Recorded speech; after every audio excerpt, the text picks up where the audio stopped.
Thank you again very much for joining this afternoon. My name is Jack Porter. I'm our Program Director for Workforce and Economic Development here at the National Governors Association. Welcome to our Interested Parties webinar for our Service to Career Pathways Policy Academy. We're really thrilled to highlight this opportunity. You can go ahead and do the next slide.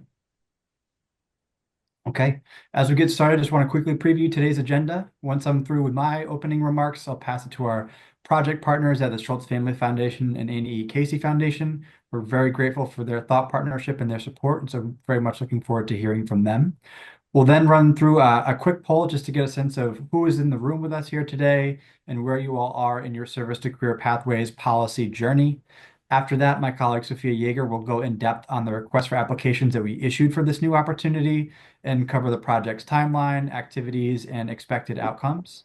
We'll, of course, have time for Q&A at the end of today's webinar, so please feel free to drop your questions as we go into the chat box, or to raise your hand or come directly off mute once we hit the Q&A portion for today's webinar.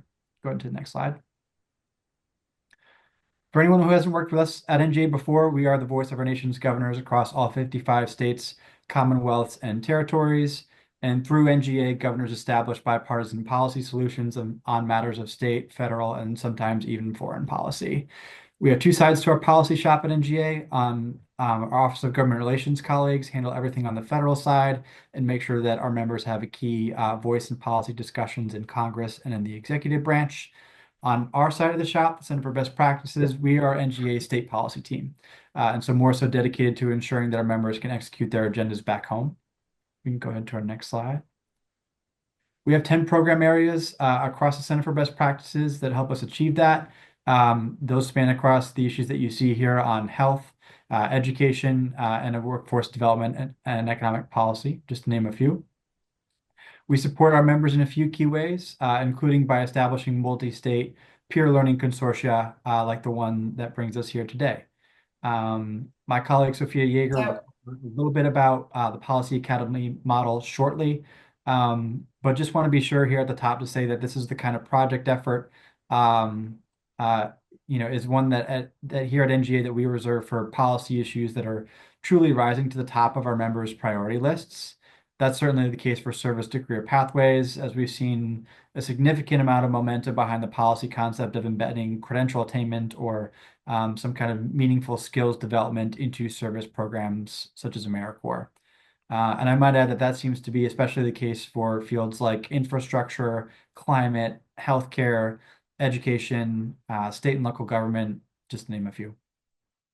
We can go ahead to the next slide. All righty. So again, really excited to talk about where we are now taking this work. But first, kind of want to set some context and be sure to cover a little bit about what we've accomplished so far. We got started last fall on our Service to Career Pathways policy portfolio with an experts roundtable. We brought together state workforce development policymakers and service commission leaders to discuss best practices and common challenges on service to career pathways. We then took what we heard in that dialogue and published a roadmap for governors, which includes 5 policy options for governors as they develop and execute their agenda and their vision for service to career pathways. Following that, we brought together 10 states who were competitively selected for a day and a half of programming in Annapolis, Maryland, where interagency state teams led by the governor's office underwent strategic planning and structured conversations with their counterparts and national subject matter experts. All that's brought us to this next project phase where we'll be establishing a cohort of states for this new policy academy. We can go to our next slide. So lastly, just to touch on our overarching goals for this new project effort. I think the short way of saying this is to say that, our goals are your goals. And so our role in this project, as well as that of our project partners, will be to provide technical support that you and your state team need as you carry out your governor's agenda for service to career pathways. As Sophia will go into here in just a moment, that includes the development of an implementation plan. And we, of course, know that this project structure will allow us to increase collaboration among key stakeholders in this space. We can go to that next slide. Okay, I just want to quickly introduce our team that will be staffing this project from our side here at the National Governors Association. My colleague Sophia Yeager, a senior policy analyst on our team, is our project manager and leads our portfolio on service to career pathways. Jordan Morang, also a senior policy analyst on our team, will be leading the community of practice for this project, and you'll hear more about that shortly here on this webinar. Moyna Daly, a policy analyst on our team, will help lead the technical support for some of the states who are selected into the Policy Academy. And Erica Booty, a policy coordinator on our team, provides us a tremendous amount of support across this project and a handful of other key issues that we work on here at NGA. We can go to our next slide. Okay. It's now my privilege to turn it over to our project partners, both at the Schultz Family Foundation and at the Annie E. Casey Foundation, for some remarks. So without any further ado, I'm pleased to introduce Fiona Young, a program officer with the Schultz Family Foundation. Please take it away, Fiona. Thanks so much, Jack. And we are so excited to partner with you and the rest of the NGA Center for Best Practices team in sponsoring this Policy Academy. I just wanted to give a really quick overview around the Schultz Family Foundation's interest in service to career pathways. One of the things that we really believe in is the power of AmeriCorps and national service to address state and community needs. And what really got us thinking, especially because our work is focused on supporting young people in the transition to adulthood, was what if we could leverage AmeriCorps as an economic mobility pathway for young people, especially for those from underrepresented or marginalized communities, by building upon AmeriCorps to embed intentionally designed workforce pathways that also include quality credentials, skill development, and connection to high demand occupations and industries. We've gone into that work ourselves, and we've learned a lot over the last 4 years since we've been in the space. But one of the most important lessons that we've learned is that in order to be truly successful, we need to go and build out those cross-agency and cross-sector partnerships to align strategies, braid and blend funding, and tap into expertise across state partnership, state leadership, workforce development, national service, educational systems, and more.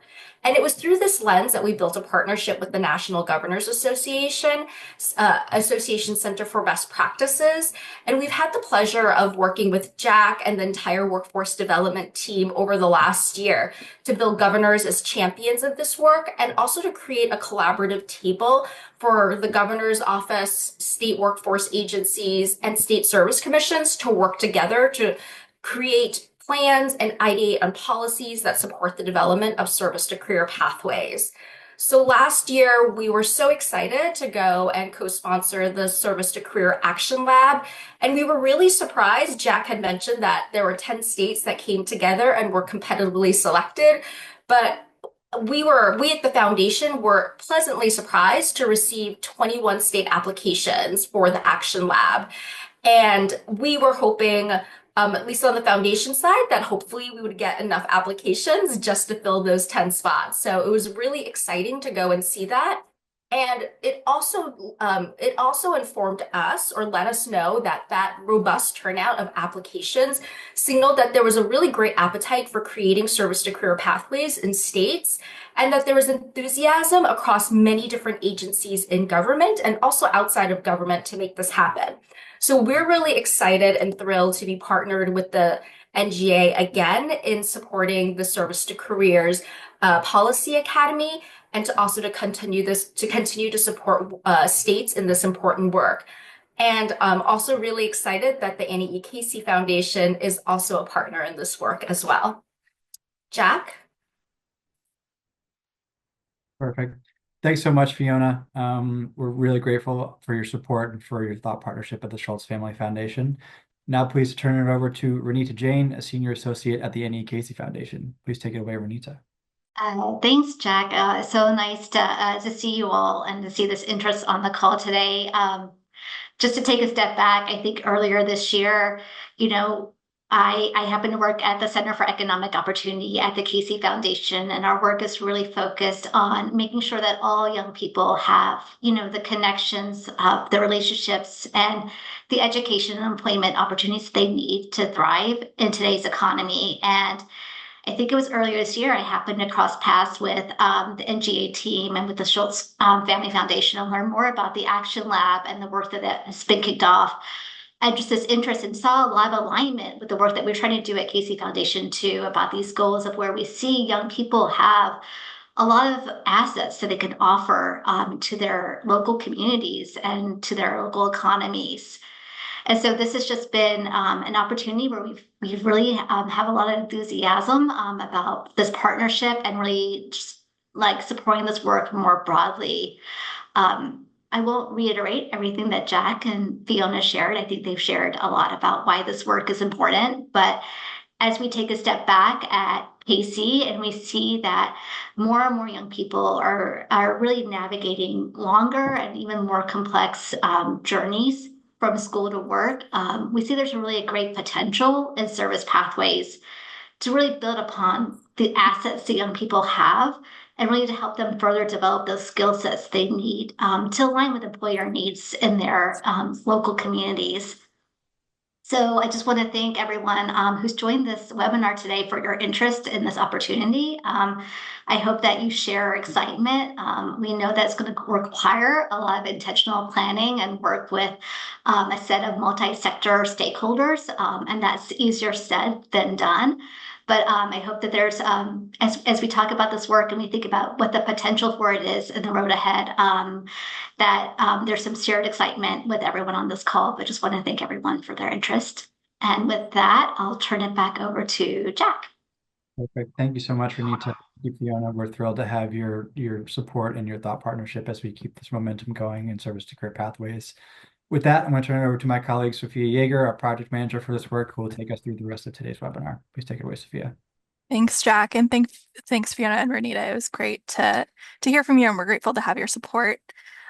Before I jump into talking more about the Policy Academy and the RFA, we'd love to do a quick poll of everyone who's on the call with us today, just to get a little more familiar with the group we have on. So my colleague Eric is going to launch a brief 3-question poll that I would love if folks could quickly answer. We'll give you a couple minutes to do that now. Alrighty, we'll go ahead and end that poll and share the results. I hope everyone can see that on their screen. So we wanted to know kind of the types of organizations that you all are representing on this call. I see that we have a few governor's offices or cabinet members on with us today, which is great. We have a lonely state workforce development agency partner on, but hopefully I know there are more who are hoping to join today. A lot of state service commissions, which is great to see, and a handful of other partners. So if you're an other, please feel free to drop, the kind of organization you represent in the chat. We would love to know more about you. We were also curious to know if your state already has a service to career pathway that embeds some sort of career development opportunity into a term of service. And it looks like we're pretty evenly split. The majority say yes, but there are quite a few who don't or who are unsure if they already have a service to career pathway. And then finally, we were interested in where you feel like your state is on this service to career pathways journey. Majority of you are just getting started, which is awesome. I think, from our observation, most states are in that boat as well, and we're happy to be helping those states as part of this Policy Academy, as well as the states who say that they're kind of making progress toward that shared vision and stakeholder collaboration to advance service to career pathways. And I'm sure we have a lot to learn from these 2 states who are saying that they're more advanced in having a strategic plan already to scale efforts around service to career pathways with multiple stakeholders. So thanks for sharing a little bit more about who you are. And again, I'm seeing some messages in the chat, so let's definitely keep that conversation going. Eric, you can go to the next slide. As we go along here, again, as Jack said, please feel free to drop any questions into the chat, and we will have a Q&A opportunity following some slides that I'm going to walk through. Just to give a quick overview of what we say or what we mean when we say Policy Academy here at NGA. It's a 12-month project period, so a more mid to long-term engagement where we really focus on helping a cohort of states develop and implement a strategic plan on a large-scale policy initiative. We at NGA field lots of kind of quick turnaround, like very singular niche technical assistance on policy issues for states. But when we see a large scale policy initiative that multiple states are interested in engaging in, we use a policy academy to help states do that. A policy academy consists of competitively selected states in a cohort with structured peer learning. We believe that in addition to the technical assistance that we offer as as policy experts and the subject matter expertise of our national partners, learning across states is one of the most valuable things that we can provide through the Policy Academy. It also includes some intensive customized technical assistance. So like Jack said, your goals are our goals. We really want to make sure that we can tailor our assistance depending on each state's individualized needs. We also really stress the importance of interagency state teams led by the governor's office. We really believe that the most change happens in states when there is alignment and coordination across state agencies, as well as across public and private partners. Again, we also seek to foster collaboration with national subject matter experts, including the Schultz Family Foundation and Annie Casey Foundation, to ensure that states have access to the broad range of organizations at the national level who are able to assist them in their policy efforts. And finally, we hope that we are able to share the accomplishments and best practices that are achieved through this Policy Academy with the broader community of all 55 states and territories so that all governors are able to move this agenda, whether or not their state participated in the Policy Academy. Next slide, please. So for the Service to Careers Policy Academy, wanted to give a brief overview of the timeline that folks can expect. So we launched the RFA about a month ago, so 3 weeks ago. So the applications will be due next Friday, November 22nd. I'll talk a little bit more about those applications in a moment, but we hope to notify all states by December 20th whether or not they have been accepted into the Policy Academy. And if folks could mute, that would be great. Thank you. The Policy Academy will then run for a full year from January through December of 2025, during which the states who are selected will receive that customized technical assistance. They'll participate in that curriculum. And they'll have the opportunity to engage in peer learning. Close to the end of that Policy Academy in fall 2025, we will have an in-person culminating convening where all of the states will be invited to attend and present on the progress that they've made. And we'll have an opportunity to do some learning with states who are not included in the Policy Academy so that we can share out those best practices, as well as bring some other kind of national experts to this convening. And then again, the Policy Academy will wrap up in December 2025, at which point the Policy Academy states will submit their final report to us and to our project partners. Next slide, please. So wanted to cover some of the required activities of states who are selected to be in the Policy Academy, just to give you all an idea of some of the time commitments that your state team will be making if you are accepted.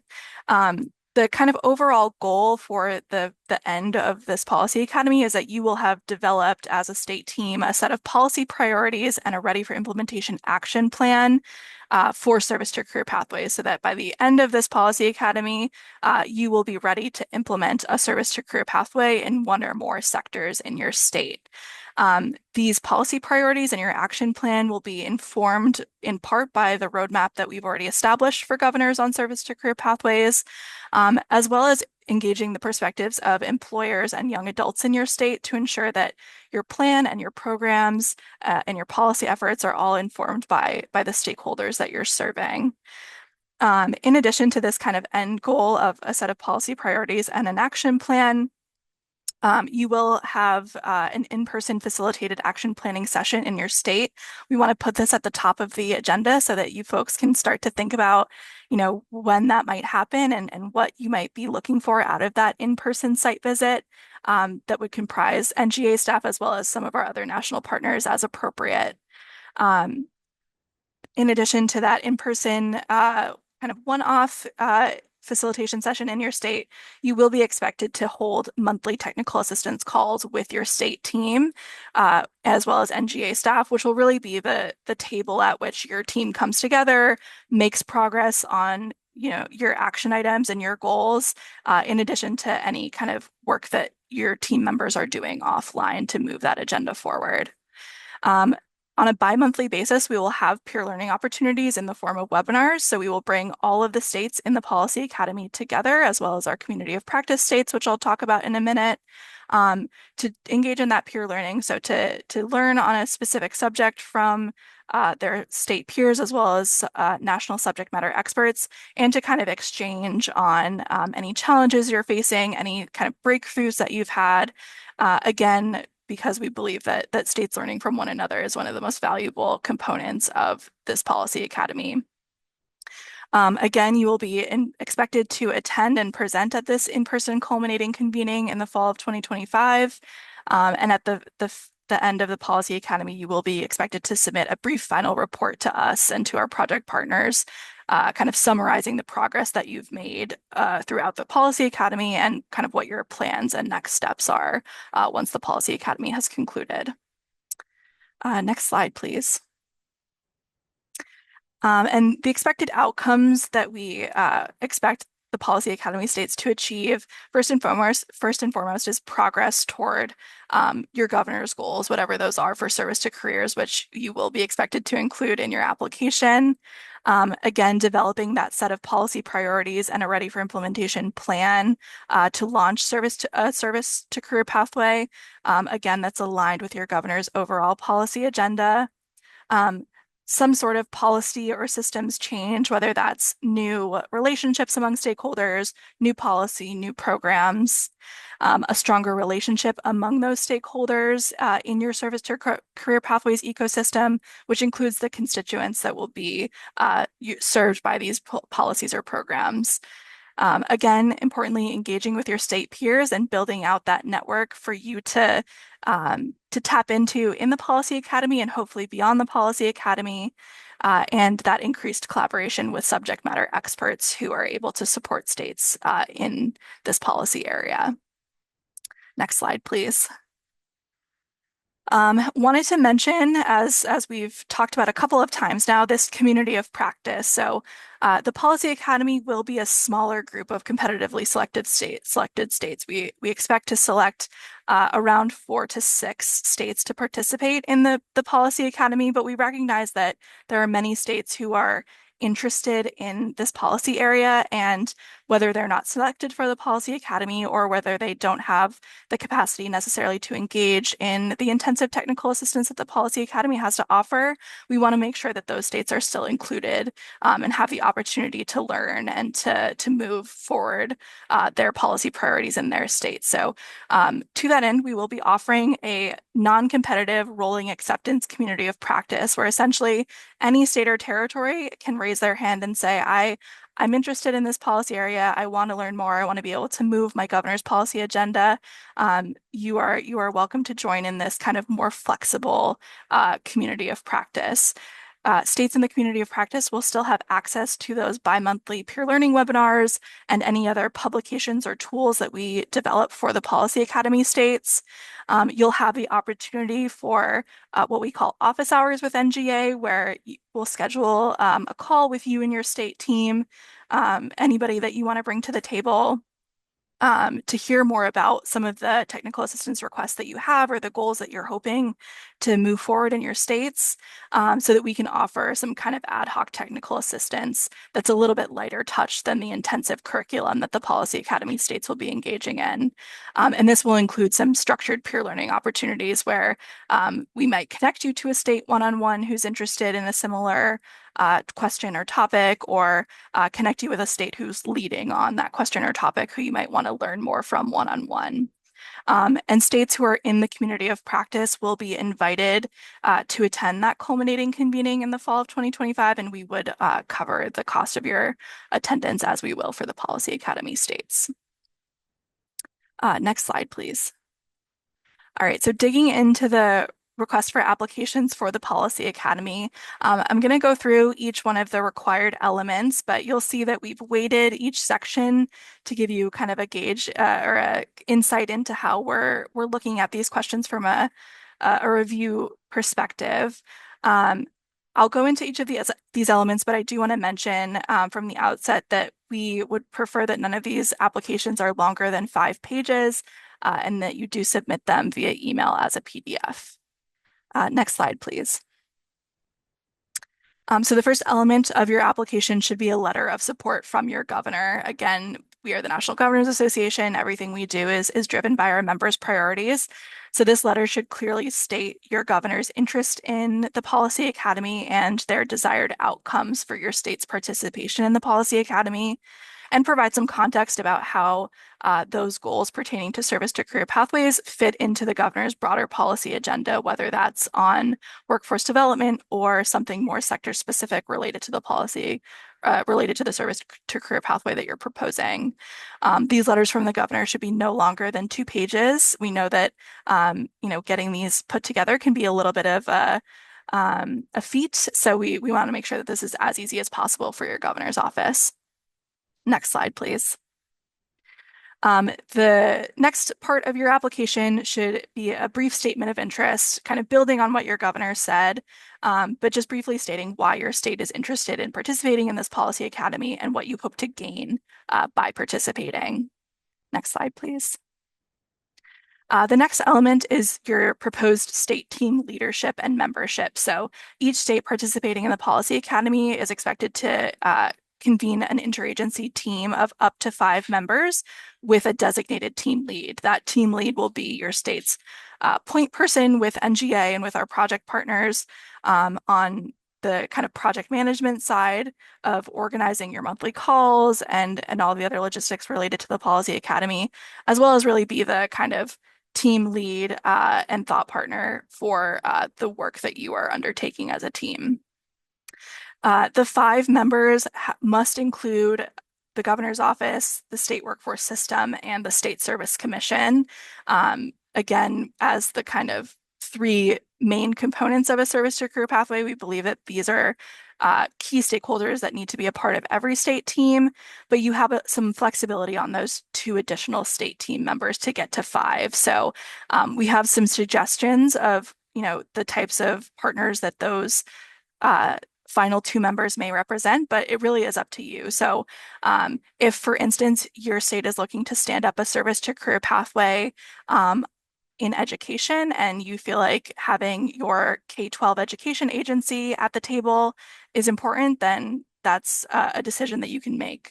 Other partners might include post-secondary education institutions, employers, state apprenticeship agencies, or even a program participant or someone that represents the perspective of a young person or someone who would be participating as a member of this service to career pathway. Next slide, please. Next, we would appreciate if you could detail the current policy landscape in your state relating to service to career pathways. So this would include any current or pending policy initiatives on service to career pathways or any related workforce development or service-related policy initiatives. Also mentioning any working groups or task forces in your state that are connected to service to career pathways, any existing strategic planning efforts, and any other kind of projects or cohorts that you're participating in with national organizations is all helpful context for us. This is also an opportunity for you to talk about any recent successes that you're hoping to build on as part of the Policy Academy, as well as some of the challenges that you have in your state in launching service to career pathways that hopefully the Policy Academy will help you overcome. And then finally, how the Policy Academy will accelerate momentum in your states around service to career pathways. Next slide, please. So the goals and strategy section, this section is weighted most heavily because this is where we really hear from you about what exactly you're hoping to achieve and what those goals that you have for your state are in participating in the Policy Academy. So you'll outline 3 to 5 strategic goals that your state would like to achieve over the year-long period of the Policy Academy. As well as your early expectation of steps that are necessary to achieve those goals, how your goals fit into the policy landscape that you've already detailed, and what role the technical assistance from the Policy Academy will play in achieving those goals. We will prioritize state teams that clearly demonstrate their capacity to enact change around those goals in the year-long project period. And we will also give priority to states who indicate any relevant elements of NGA's roadmap that have already informed your service to career pathways or that you anticipate will inform aspects of your service to career pathways. We'll give preference to states who indicate the in-demand sectors in their states that the service to career pathway will prepare participants to enter upon completion of their service term, as well as priority given to states who indicate that they will be infusing the perspective of young adults as well as employers into the design of their service to career pathway. I think it's a priority for us as well as our project partners that in thinking about providing service members with pathways to all sorts of career and education opportunities coming out of their term of service, making sure that you have the needs representative of the participants themselves, as well as potential employers who are looking for certain skills or experience out of service members that they might be hiring out of their service is an important element that we would give preference to. Next slide, please.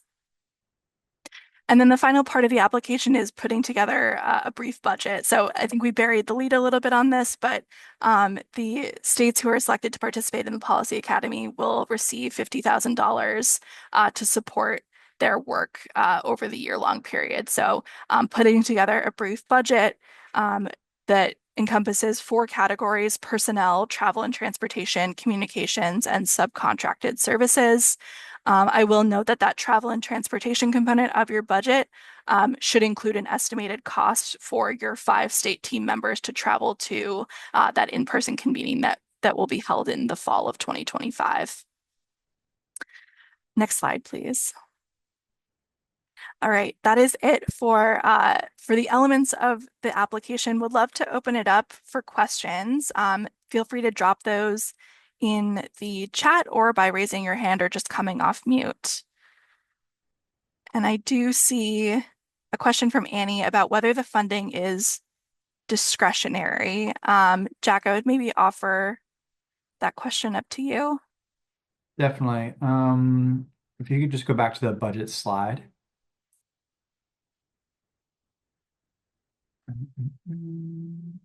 Yeah, so we do have, just like in the RFA itself, a quick chart with these categories that you see here around personnel, transportation, communications, and contractors. We do have a section there that just for other. And so for each one, just like a quick narrative or rationale is required in the application. And so I guess in that way it is discretionary. We just look for a little bit about, what you would be spending it on. And we kind of take that into consideration as we score your application. Thank you. Where would go ahead, Sophia. Yeah, I see a question about where will the in-person convening be held? That's a great question. We would love to host the in-person convening in one of the states who is accepted to participate in the Policy Academy. So if you're applying to the Policy Academy and you're already interested in hosting us for that in-person convening, please feel free to include a line about that in your application. Otherwise, once we have the cohort selected, we will look to work with one of those states in the cohort to host that convening. And I will just say that putting this out there from the beginning, typically when we host one of these convenings in states, we love to have some level of participation from your governor. So be thinking about, kind of what that looks like for your state if we were to host that convening in your state. See another question about talking more about the non-competitive rolling acceptance. So that is for the community of practice. And just to be very clear, the community of practice is different from the Policy Academy. The Policy Academy is that smaller group of competitively selective states who will receive grant funding and technical assistance over a year-long period to develop that implementation plan for a service to career pathway, one or more service to career pathways. The community of practice is a voluntary non-competitive group of states who are either who apply for or are not selected for the Policy Academy, or who are just interested in learning more about this work or learning or advancing some goals that they have around service to career pathways, but aren't quite ready to commit to participating in an intensive year-long cohort project. So this community of practice, it's truly voluntary. It really requires nothing more than, raising your hand and shooting a note to us and saying that you want to participate. And again, some of the elements or the assistance that community of practice states will have access to will include participating in those peer learning webinars, receiving any publications or tools that we develop for the Policy Academy states, and having an opportunity for an office hours meeting with NGA where we're happy to kind of field any technical assistance requests that you have on an ad hoc basis, without that kind of structured, customized assistance that the Policy Academy states will have access to. And then I see a question about, does the application team lead need to be the governor's office, or is it fine if the lead is just another member of the team? Jack, I see you off mute if you want to answer that question. Yeah, the application lead, the main point of contact, does not need to be a member from the governor's office, but it is required that a governor's staffer from the office of the governor is a part of the state team, but does not need to be the team lead. Thank you for the question. And I will just add, you'll see that in the RFA, when you're thinking about selecting the members of your state teams, we do advise that you choose members who have the standing and the capacity to really move change forward in your state. So just kind of thinking about who strategically are those folks in your state. Those are the kind of folks that we hope you'll bring to the table as part of the Policy Academy. I'll hand it back to Jack to just give a couple of final reminders and next steps here. Perfect. Thanks so much, Sophia. Thanks everyone for your questions and for joining today. And again, thank you to Annie Casey Foundation, to the Schultz Family Foundation for their support and thought partnership in this new project. Just a few housekeeping items as we wrap up. As a reminder, applications are due on November 22nd. You'll hear back from us no later than December 20th as far as the status of your application and whether or not you've been accepted into the Policy Academy. In the meantime, please don't hesitate to reach out to Sophia with any questions. And otherwise, we will be sure to share this slide deck and the recording with everyone who has registered for today's webinar. And I think that is it from our end. I really appreciate everyone joining. And Sophia, unless there's anything else, I think we can wrap up. Nope, we're all good. Thank you all so much for joining. Have a good afternoon.